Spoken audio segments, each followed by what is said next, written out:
And we're back. No, I haven't seen you for a week. I just thought I'd try that to see if somebody's paying attention. I go, we're only halfway through the show.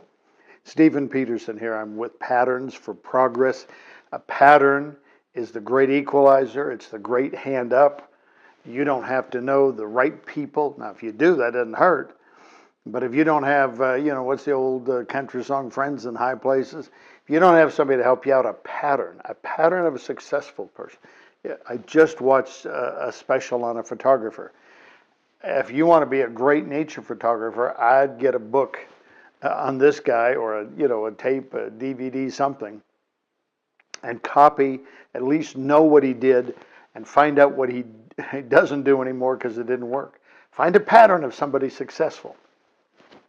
Throw out your old pattern and put the new one in. Now let me tell you, I'm going to tell you a pattern that you absolutely have to get rid of. What I want out of life is, I'm sure, different than what you want out of life. What I want to get better at is probably different than what you want to get better at. But here's a pattern you have to get rid of, have to. And that's the pattern of excuses. Well, I don't know somebody, and I wasn't born at the right time, and I don't have money, and I don't have... Listen, if you don't kill your excuses will be the death of you. Champions don't make excuses. Something doesn't work, they don't do something right, they say, okay, then let's redo it again. Let's find a better way to do this. A better way. You don't just quit and say, oh, the man's out to get me, the man's out to hold me down. And I thought of this because I read a little article this week. Even though these are shows that show all year round, during the time this is being taped, there is a football game and a football practice for college seniors. A lot of the better football players start to leave after their third year of college. They want to make money.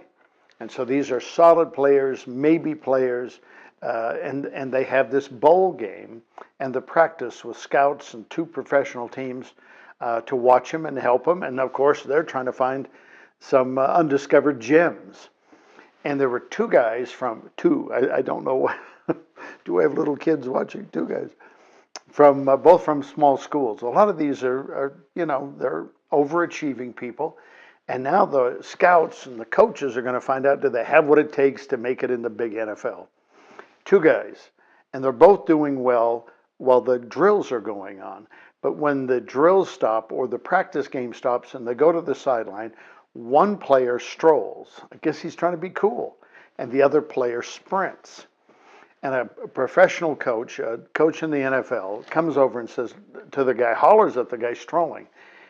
He said, you look lazy. You look uninterested. You never want to have bad film on you at any place. Where the other guy is just sprinting. And you tell him to do something, yes, sir, and he does it. They both are performing well on the field, but one is showing better than the other. I love that phrase. You don't want to have any bad film. Listen, on your job and in life, somebody's always watching. And so if you're going to cut corners, if you're going to not do your best, you're not going to do what's required of you because no one's watching. How hard do you work when no one's watching?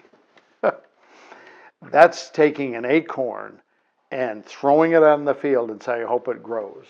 That's actually taking a weed and saying, we're going to plant it. What's coming up in your life is a little acorn that's building potential. It's taken a strength, an undeveloped strength, and because of a better pattern, a better practice, a better routine, all of a sudden you're starting to excel. Or it's just a weed. And here's weeds. It's amazing. Weeds grow in the wintertime. Weeds grow in the summertime. Nobody has to go to Home Depot or Lowe's or Walmart and get a bag of weeds. Weeds are just there. And we have weeds in our life. Bad practices. Man, that's one of the things.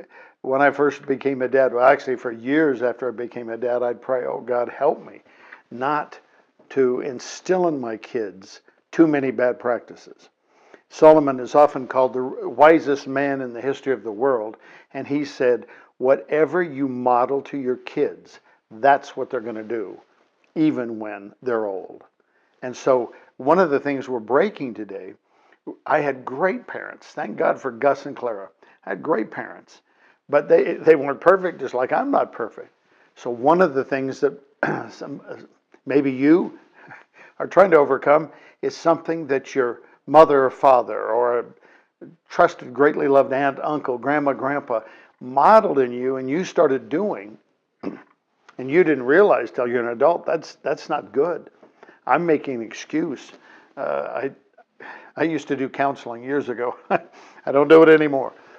And I said, because, it didn't matter if the husband or the wife spoke first, they all told me horror stories about each other. And I said, wherever you have somebody telling you about a villain, that makes you the victim. Now, those things they were telling me were true, but they weren't going to get any place. See, just telling me about how bad it is, it's bad and it's getting worse. No, break that pattern, break that habit, break that routine, break that practice of making an excuse. One of the most successful ministers in America, one of the largest churches, is Lakewood Church in Houston. And I knew Joel Osteen when he was behind the scenes. But one of the things Joel would do, he would spend hours on one lighting, for his dad was the pastor at the time. He recorded the program and edited and did the sound, but he would be meticulous. Now, whether or not you like Joel Osteen, the patterns he developed doing the show, and nobody knew who he was, did very well for him when he came out on the stage, and everybody knew who he was. See, it's just a pattern, it's a habit, it's a practice, it's a routine. Instead of running somebody down, if somebody's successful in something, don't run them down and don't be intimidated by their success. Do some searching. What's the pattern? What's the pattern that put them over the top? Champions do something today to have the future they want. Losers do something today to make them feel better and complain about the future they never get. Uh-oh. Whoa. I just went from preaching to meddling. Sorry about that. But so stay alert. Somebody's watching you. Football player, just the difference, walking on and off the field could be the difference between being drafted and not drafted, getting a big contract and no contract. Well, that's not right. It doesn't matter if it's right. There's two things in the world, how things work and how things should be. Wherever we have something that's not the way it should be, you can work hard on changing. It might be your lifelong job. But the smart person finds out how it is, says, okay, how do I succeed in these rules? And then what can I do to change the unfair rules? Don't complaining. Never complain about something you're not willing to change. People are complaining so much about politics, about the president, about the Congress. What are you willing to change? What are you willing to do to make a solution? What are you willing to do to make a difference? Yeah, complaining. Complaining is the language of losers. Ooh, I hate that statement. And I won't tell you why. Let me tell you about patterns and habits. And when you change one pattern, when you get rid of a bad pattern, there's a pattern to get rid of. Maybe that's what I'll work on. I'm going to stop complaining. If I can't find a solution, I'm not going to complain about it because complaining doesn't do anything. But I got to speak to a church group recently. And of course, what did I teach on? I taught on acorns and oak trees, the possibilities in your life and what you can do to realize them, because wishing upon a star isn't going to bring it to pass. If wishes were dishes, we'd all have a closet full. And because I knew a couple of people there, I said, I'll bet you there's even somebody here who is all ready to file their taxes. And that got a little chuckle. And I went on and taught about acorns and oak trees and possibilities and patterns. And when it was over, somebody I knew there came up and said, I'm ready to do my taxes. And I said, you can't. The other forms haven't been filed.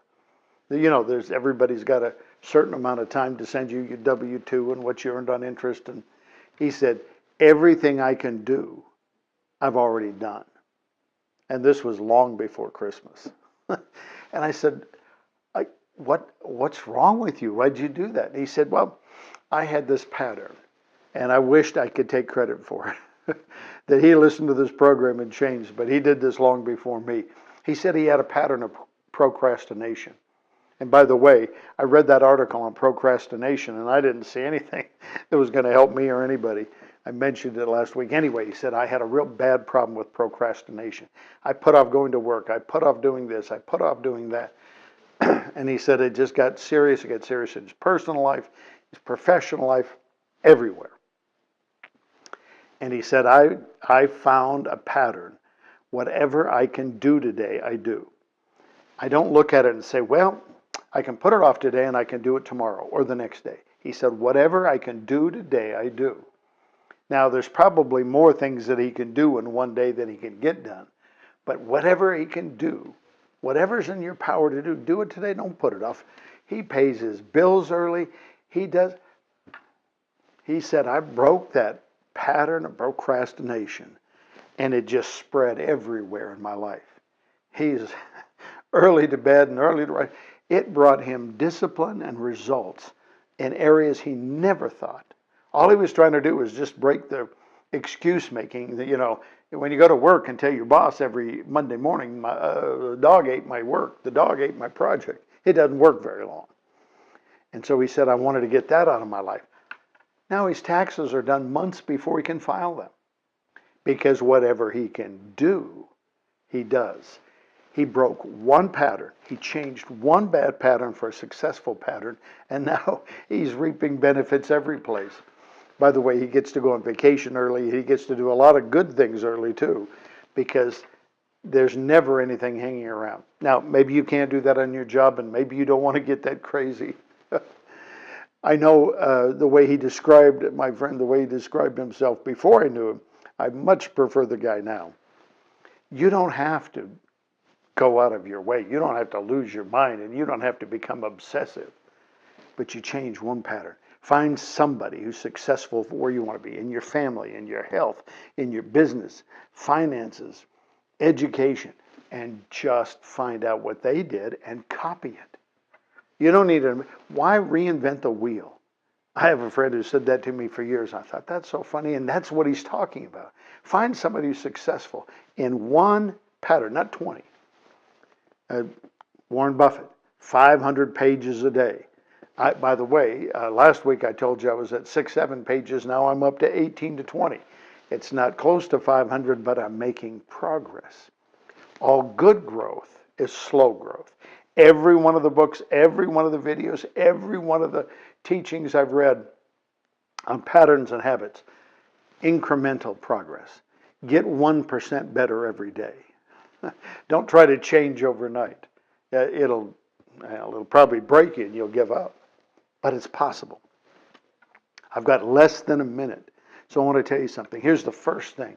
Here's the first place to break excuses. Start saying to yourself and about yourself that it's possible for you to be successful where you've never been successful. It's possible for you to succeed, to get better in an area where you've just never been anything but average or maybe below average. You believe you before you believe anybody else. So start saying, it's possible. And again, that phrase comes, I wished he were my friend, Les Brown. If it's not possible, you'll come up with, well, it's not possible, so why try? Go ahead and tell yourself, it's possible for me to change. It's possible for me to succeed. It's possible, it's possible. And then act on it. It's not enough to say it. You say it, and then you act on it. I'm Stephen Peterson. This program is Patterns for Progress. It's patterns, habits, routines, and practices to get you a better life, to change your life. Thanks so much for watching.